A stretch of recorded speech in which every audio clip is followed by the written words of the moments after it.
Bola Tinubu last week Thursday signed 4 finance bills into law. They are now acts in a set of major reforms aimed at restructuring the tax system in Nigeria. The reforms are part of the administration's broader efforts to make the tax structure more equitable and inclusive.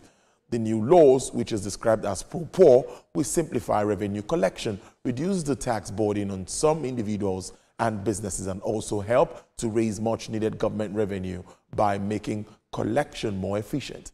Co-founder and CEO Budget, Mr. Olusegun Nigbinde, and was on our live business program, Business Nigeria, last Friday. He spoke on the impact of the newly signed bill on the larger economy.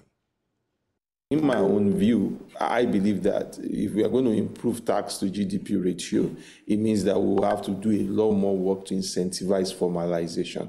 If we do not incentivize formalization, it becomes very difficult. We also have to be honest about which informal sectors have we allowed people to pay taxes, some form of taxes to.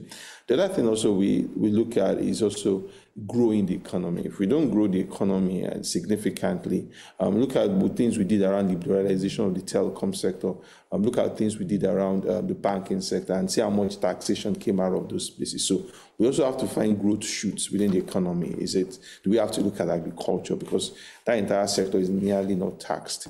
And that sector is close to 25% of our GDP. So do we have to look into that environment? The informal sector, do we look into that? What do we formalize that? So there are also wider conversations beyond us just saying we have adjusted a tax law and that will now shoot up our tax to GDP. Yeah, obviously, this will help in terms of removing the duplication of taxes at the state level. Because, I mean, we have built now this composite tax system, and I hope states are faithful and truthful to this process because this is the law. The other thing also is that the law of lowest SMEs and low-income businesses will also not pay taxes, or even payee also would also, so low-income states, I mean, states, people with less than $1 million or around thereabout, we are yet to see what the final figures will look like.